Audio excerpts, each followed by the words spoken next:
Bonjour, je suis Aristide Viniquin, enseignant-chercheur en gestion des ressources humaines à l'IUT Grand Ouest Normandie au sein donc de l'Université de Caen et je vais vous présenter, dans le cadre de la journée portes ouvertes de l'IUT, vous présenter la licence professionnelle métier de la GRH assistant. Alors, la licence professionnelle GRH, métier de la GRH, pardon, répond à un besoin identifié, on va dire, de technicité affirmé dans le domaine de l'administration du personnel et de la gestion des ressources humaines. Alors, quelques chiffres clés d'orientation et d'insertion, comme vous pouvez le voir là, effectivement. Le taux d'insertion est assez important, on va dire, très, très favorable et très agréable. Donc, sur 2 ans, voire 2 ans et demi, en fait, quasiment tous les étudiants retrouvent déjà un emploi et généralement des emplois stables, aussi bien CDI fonctionnaire ou en faisant le libéral, donc des professions intermédiaires ou en tant que technicien, aussi bien dans le privé que dans le public. Seulement une dizaine de pourcentages occupent des postes de cadre ou d'ingénieur dans ces différents domaines-là. C'est donc un diplôme national, comme vous pouvez le voir ici, qui confère le grade de bac plus soit licence, si vous voulez, qui se déroule sur une année, voilà, en alternance principalement. Alors donc, pour présenter la licence, on va tourner autour répondre à 10 questions. 10 questions qui vont, dans une première partie, s'intéresser à la formation en général à travers ses objectifs, les débouchés professionnels que cela peut conférer, comment se déroule la formation, le contenu et les intervenants dans la formation. Un deuxième bloc va concerner la candidature sur le qui, le comment et bien évidemment ce qui se passe un peu en termes en interne, en cuisine interne. Et enfin, les entreprises qui peuvent accueillir les étudiants dans ce cadre-là, les alternants, si vous voulez. Donc tout de suite, on va commencer avec la première question. Quels sont les objectifs de la formation, voilà, licence professionnelle, métier de la GRH? Alors, cette formation a pour objectif de développer les qualités individuelles de capacité et de rigueur dans la conduite de projets au sein donc du domaine des ressources humaines. Cette formation aussi vise aussi comme objectif à développer l'aptitude à s'intégrer dans une équipe et à encadrer des équipes opérationnelles s'il faut. Elle vise donc à former, si vous voulez, des gestionnaires polyvalents euh, spécialisés dans la fonction GRH au niveau donc de l'administration du personnel, si vous voulez. Principalement, cela peut se dérouler aussi bien dans les grandes entreprises, dans les PME, afin de renforcer bien évidemment l'équipe RH, principalement dans ces différents domaines RH que nous avons évoqués, à savoir la gestion administrative, la formation, le recrutement, la gestion prévisionnelle des emplois et des compétences, les SIRH, le système d'information des ressources humaines, les relations sociales, le contrôle de gestion sociale, la rémunération, la paye, etc., etc., etc. Le stagiaire formé doit être capable de participer, si vous voulez, à la conception, la mise en œuvre, le suivi, l'animation et le développement d'un système de gestion des ressources humaines. Cela peut passer par la mise en place, bien évidemment, de systèmes intégrés qui va mettre en différentes interfaces de différents domaines, quelque part là, où on va intégrer la notion de l'humain, du social dedans. Alors, question suivante. Quels sont les débouchés professionnels de la formation licence pro métier de la GRH?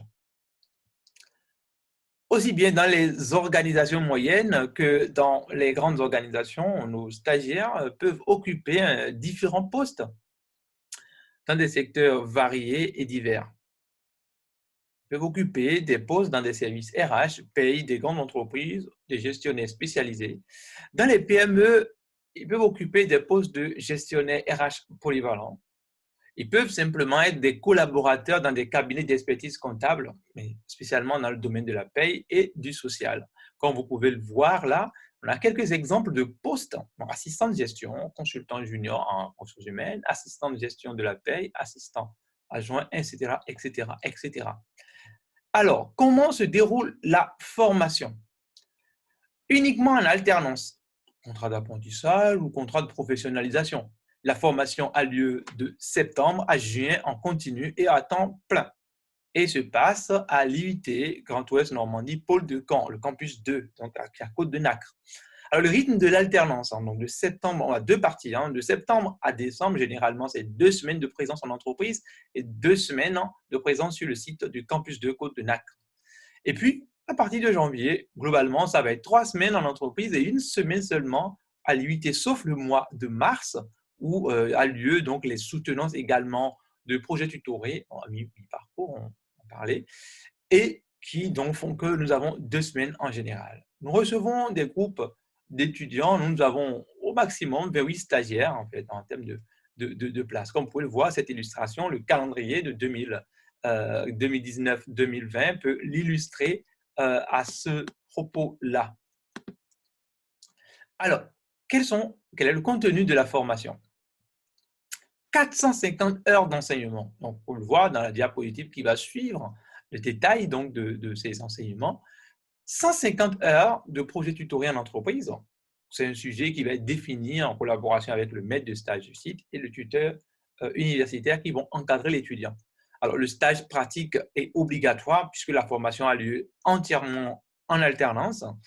Elle peut durer 16 semaines pour les étudiants en contrat d'apprentissage et en 35-36 semaines environ pour les contrats de professionnalisation selon la durée du contrat qui est stipulé. Donc, le tableau là vous permet d'avoir une idée rapide du contenu d'unités d'enseignement, les 450 heures, comment est-ce que cela est réparti, comme vous pouvez le voir, en administration du personnel, droit et relations sociales, pilotage des RH, développement des RH également, communication, santé au travail, et puis ce qu'on va appeler des enseignements fondamentaux, à savoir économie du travail, théorie des organisations et management de projets. Comme on peut le voir, c'est assez équilibré au niveau de la répartition du nombre d'heures et aussi sur les crédits associés. Et à la fin, on a un projet et stage, les projets tutoriels et stages qui permettent de boucler la boucle, si vous voulez. Alors, qui sont les intervenants dans cette licence-là? Les unités d'enseignement cœur de métier sont dispensées par des professionnels du domaine des RH qui sont en exercice encore actuellement. Et puis complétées par quelques universitaires parce que ça reste un diplôme national et universitaire.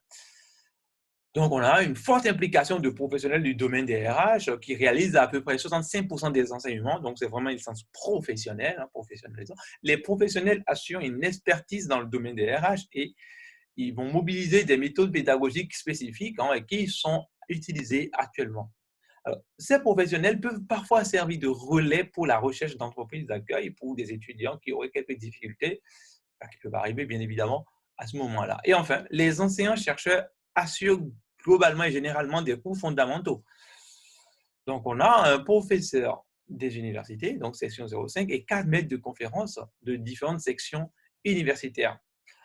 Ils sont généralement spécialisés dans des matières qui sont liées à l'économie, l'informatique, le droit, et puis les ressources humaines. Qui peut candidater? Alors, les titulaires d'un Bac+2 peuvent candidater. Qu'ils sortent des DUT-GEA, on a quelques étudiants de notre DUT-GEA qui rentrent bien évidemment quasi automatiquement dans la formation. On a aussi des DUT-TC, techniques de commercialisation, qui peuvent aussi rentrer dedans. Des DUT-HSE, hygiène, sécurité, environnement, qui rentrent aussi dedans. Des DUT carrière sociale, carrière juridique, tout ce qui rentre dedans. On a quelques licences 2, donc qui viennent de l'administration économique et sociale, donc AES, qui viennent de l'économie, du droit, de la psychologie, de la sociologie, enfin, autres sciences humaines et sociales possibles. Nous recevons beaucoup, donc de plus en plus, des BTS, notamment des BTS assistants de manager, support à l'action managériale, comptabilité et gestion, assistant de gestion en PME-PMI et management des unités commerciales. Alors, il faut préciser quelque chose. Certains diplômes correspondant à un Bac+2 qui ne sont pas listés là peuvent bien évidemment être pris en considération à condition bien évidemment que vous ayez étudié le domaine des RH préalablement dans votre formation. Comment candidater? Alors, entre février et mars 2021, pour la campagne de cette année, en ligne bien évidemment sur le site de l'IUT Grand Ouest Normandie, pôle de Caen, c'est e-candidat. et vous cliquez dessus. Ce n'est pas encore ouvert, hein, donc vous cliquez maintenant, ça ne fonctionnera pas, mais bientôt, ça va être mis en ligne et vous pourrez avoir accès à ces différentes informations. Vous serez invité à déposer un certain nombre de documents une fois que vous avez rempli la fiche d'inscription. Donc, un CV, une lettre de motivation et les relevés de notes depuis votre bac jusqu'à l'obtention de votre bac plus 2. Et pour ceux qui sont en deuxième année actuellement, sous réserve bien évidemment de l'obtention du bac plus 2, ce qui s'est passé déjà au premier semestre, vous pouvez déjà les renseigner. Comment les candidats sont-ils sélectionnés? Alors, en interne, généralement, nous procédons de 3 étapes. En première étape, on sélectionne des candidats sur le dossier en fonction de tout ce que vous avez fourni précédemment, donc lors de votre inscription sur e-candidat. Donc, on va regarder un peu vos résultats et votre motivation, donc lettre de motivation, CV et relevé de bac. Et une fois que vous êtes sélectionné, vous êtes invité à un entretien de motivation avec une commission de recrutement qui est composée, bien évidemment, aussi bien d'universitaires que de professionnels pour évaluer votre motivation et votre envie à vouloir, votre projet professionnel pour pouvoir entrer dans la formation. Troisième étape, on vous notifie si la commission de recrutement donne un avis favorable pour que vous intégriez la formation, mais seulement si vous trouvez une entreprise avant la mi-septembre, vous pouvez définitivement rentrer dans la formation. Donc, cela n'est pas encore fait. Il faut commencer assez rapidement à chercher une entreprise, en fait, de vue le contexte sanitaire actuel. Comment trouver une entreprise? Alors, dans un premier temps, le candidat cherche de manière autonome une entreprise.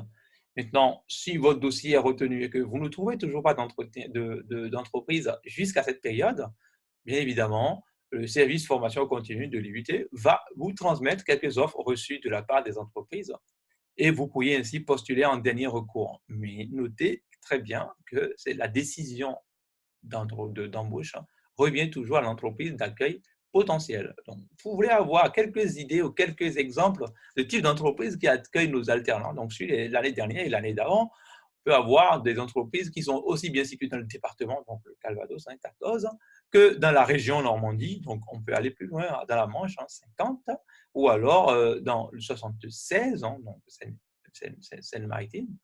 Maintenant, il y a des étudiants qui ont réussi à avoir des informations ou des entreprises qui les accueillent dans des régions voisines, en Île-de-France, par exemple, dans le 78, comme vous pouvez le voir ici, Bouygues Énergie et Services, on l'a eu l'année dernière aussi, on a eu d'autres aussi, dans les Yvelines, 78, et puis d'autres qui vont dans le 44, donc Loire-Atlantique, et puis plus loin encore, vers Rennes, voilà, la Bretagne. Donc voilà. Si vous avez des questions, vous pouvez donc les poser maintenant. Nous allons y répondre dans la mesure du possible. Merci de votre attention.